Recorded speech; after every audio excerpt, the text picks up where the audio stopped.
بسم اللہ الرحمن الرحیم۔ سورہ بقرہ کا 8واں رکوع ایسی شروع ہو جاتا ہے۔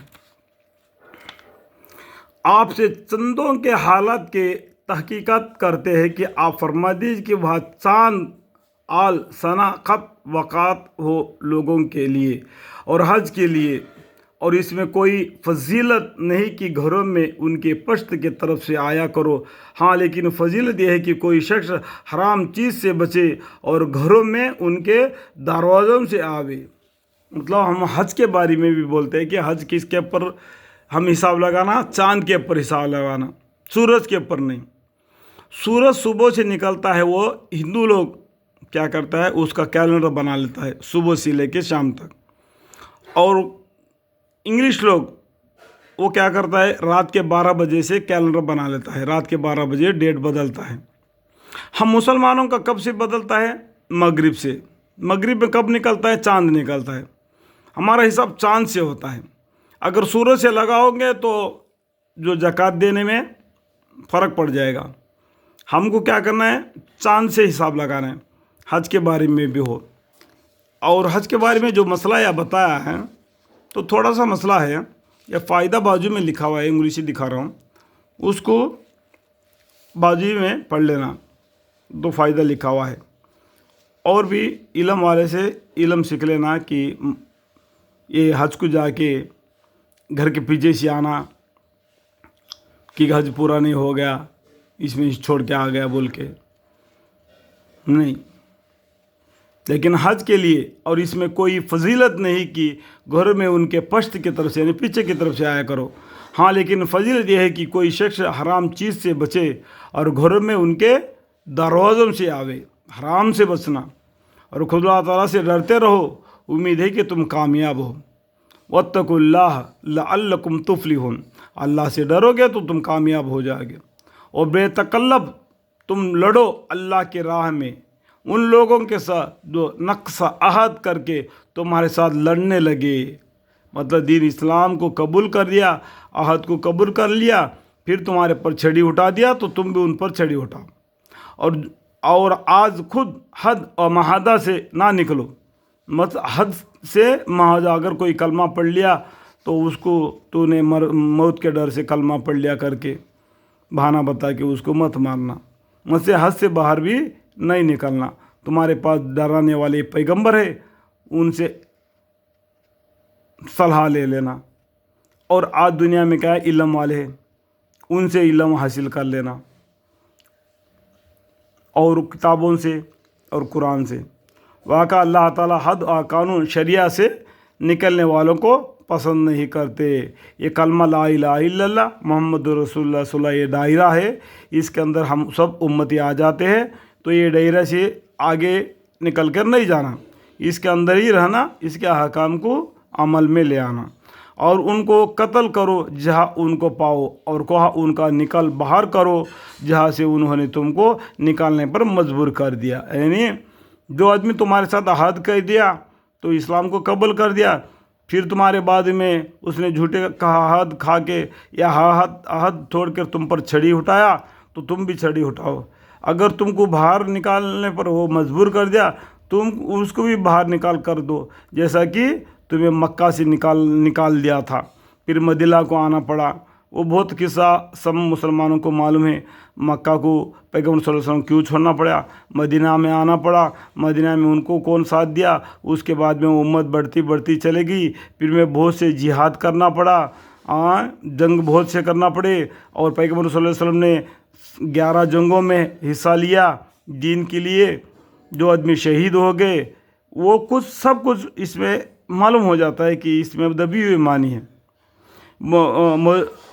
تو وہ لوگوں نے کیا کیا، تم اسلام لائے تھے مکہ میں رہ کر، وہ لوگ تم کو مکہ سے نکلنے پر مجبور کر دیا تاکہ تم ایمان والے ہو گئے ان کے مذہب کو چھوڑ کر، اس طریقے سے تب اس پر وہاں پر رہنا مشکل ہو گیا۔ اللہ نے حکم دیا، آپ نے مکہ چھوڑ کر مدینہ میں آؤ، دوبارہ تم مکہ میں آؤ گے بڑی ہمت کے ساتھ، اور کوئی حج کرتا ہوگا، کوئی بال کتراتا ہوگا، کوئی سعی مروہ کا صحیح کرتا ہوگا، کوئی کعبہ شریف کا طواف کرتا ہوگا، اس طریقے سے اللہ تعالیٰ نے ہمارے پیغمبر صلی اللہ علیہ وسلم کو پہلے ہی وہ ایک اشارہ کر دیا تھے.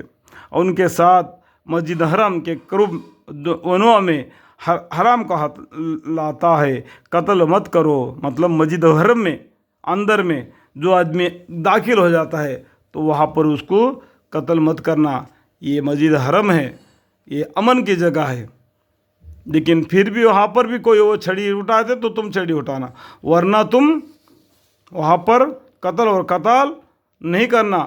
مسجد حرم کے قریب انواع میں کہ حرم کہلاتا ہے، قتل مت کرو. حرم مطلب کیا ہے؟ اور ظلم نہیں کرنا، اور کسی پیڑ کو نہیں کاٹنا، کسی پھول کو نہیں توڑنا، کوئی چیز کو ہٹانا نہیں. تم حج کے لیے گئے تو تمہارا حج کا کیا بات ہے، تم کو جو تعلیم دی گئی اس بات کو عمل کر کے آ جانا، لیکن وہاں پر الٹ سلٹ کامیں مت کرنا. مسجد حرم کے اندر وہ لوگ وہاں تم سے خود نہ لڑے. اگر جو ظلم کرنے والے ہیں، جو کافر لوگ ہیں، اگر تم سے خود لڑنے لگے مسجد حرم میں بھی تب تم اس سے لڑنا، ورنہ مسجد حرم میں قتل اور قتال نہیں کرنا. ہاں اگر وہ کفار خود ہی لڑنے کا سامان کرنے لگے تو تم بھی ان کو مارو. وہ ایسے کافروں کے کہ جو حرم میں لڑنے لگے ایسے ہی سزا ہے. جو اللہ تعالیٰ نے پیسفل رکھا حرم کو، وہاں پر بھی ایک لوگ فساد پھیلاتے ہیں تو وہاں پر تم اس کے لڑ سکتے ہیں.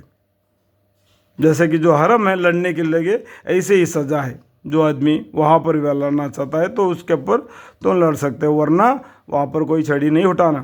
وہ امن کی جگہ ہے. جو جس کو امن سے جینا ہے وہ مکہ کعبہ شریف میں رہ سکتا ہے، امن ہے وہاں پر، وہاں کوئی لڑائی جھگڑا ہی نہیں.